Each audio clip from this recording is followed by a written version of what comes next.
Most cars, let's be honest, they're practically on life support by 200,000 miles. But mine, she's not just rolling, she's cruising past 600,000 on the original, never rebuilt engine. Sounds impossible, right? Like some kind of automotive miracle. Well, stick around because here at AutoFix Academy, you'll see it's no miracle, and it's definitely not luck. It's a precise maintenance playbook I've followed religiously every 5,000 miles, and it all starts with the exact high-mileage synthetic oil in my trunk right now. This isn't just about keeping a car running, it's about defying expectations. Section 1. The Oil Rule. Alright, first things first, and this is non-negotiable. Full synthetic, high-mileage 5BU30. Every 5,000 miles. No exceptions, no excuses. I personally swear by Mobil 1 HM, but here's my secret weapon, a jug of Liqui Moly engine flush. I pour that into the crankcase for 10 minutes before each oil change. Why? Because that quick wash actively breaks down stubborn sludge and varnish, ensuring the new, fresh oil sees clean, bare metal, not just a layer of black, gunky muck. Think of it as hitting the reset button. Then, pair that pristine oil with a Wix XP filter. And there's one critical reason. It's silicone anti-drain back valve. This little hero keeps oil in your bearings overnight. Skip this step and you're dry starting every single morning, grinding away with microscopic scratches that quickly add up to significant irreversible wear. The cost? $45 every 5,000 miles. Compare that to a $4,000 engine rebuild. Do the math, it's a no-brainer. Section 2.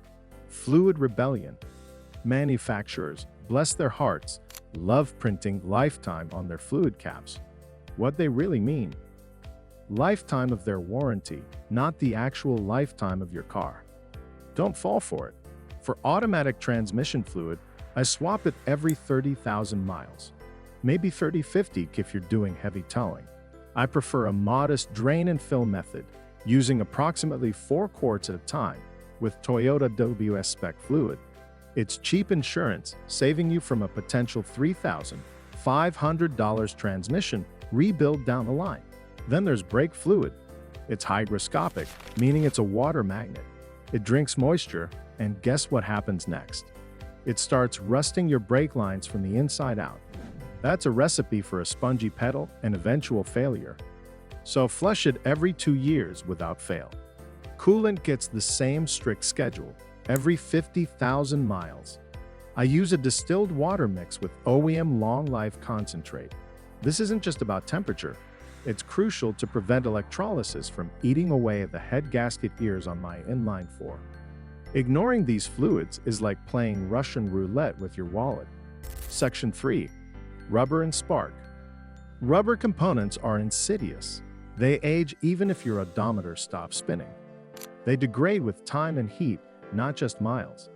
I replace radiator hoses at 90,000 miles and the serpentine belt at 100,000.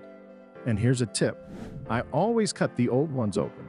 I'm looking for internal cord separation, cracks, or sponginess. If your shop says, it looks fine, politely tell them they haven't looked closely enough. Then there are spark plugs.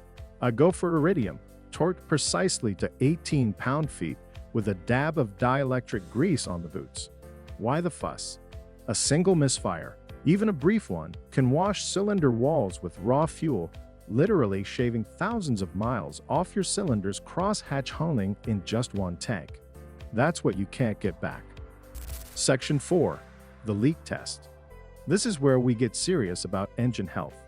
I perform a compression test every year. Always cold, always with the throttle wide open. I'm looking for 185 psi, with less than 10% variance across cylinders. If I see anything under 170 psi, that's a red flag. It means valves are receding or the piston rings are getting tired.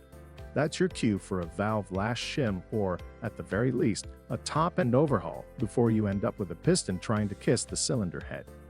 Trust me, a cheap Amazon compression gauge has paid for itself tenfold.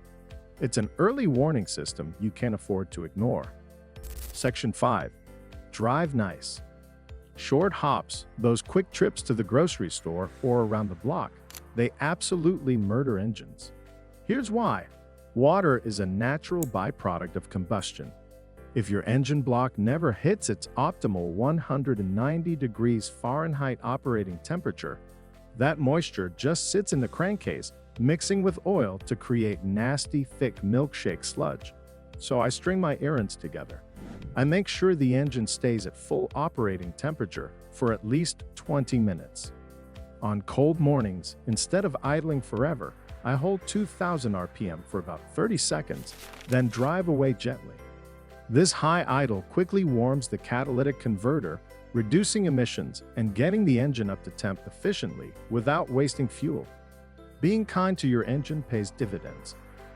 If you're digging these weekly tips that are practically guaranteed to keep your car out of the scrapyard, then you know what to do. Hit that subscribe button and drop a comment below with your car's current mileage. Highest number wins a shout out next week. Section 6. Detail defense. Rust isn't just cosmetic, it's cancer for your car's structure. I tackle it head on. Monthly, I rinse the underbody with a simple lawn sprinkler in the driveway, paying special attention to those boxed frame rails where salt and grime love to hide. Once a year, it gets a full treatment. An $18 rattle can wax oil application and a paint pen for any stone chips. Battery terminals, cleaned with a 50-50 mix of tap water and baking soda, then coated in dielectric grease. Believe it or not, a $90 AGM battery can easily last 8 years instead of a measly 4 when you diligently keep corrosion off the posts.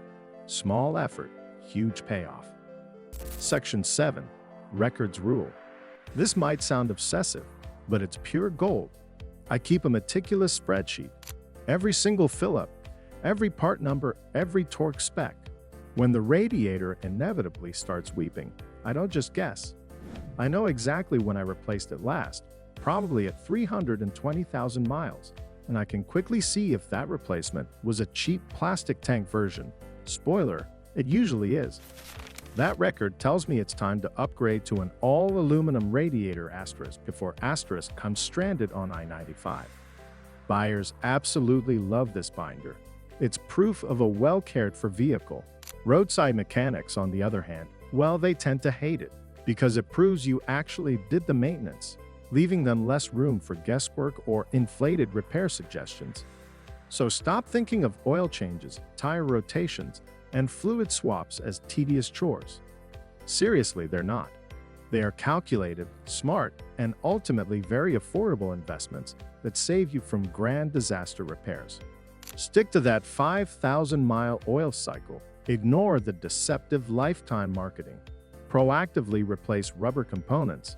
Test your engine's compression annually, and baby that engine until it's fully warm. Do all of that, and I promise you, your odometer could easily roll past 600,000 miles without a single puff of blue smoke. I've done it, my logbook proves it, and your car absolutely can too. If you picked up even one tip today that'll save you some serious money and headaches, then smash that like button, subscribe for more, and let me know in the comments which habit you're starting first. Let's keep these cars running forever together.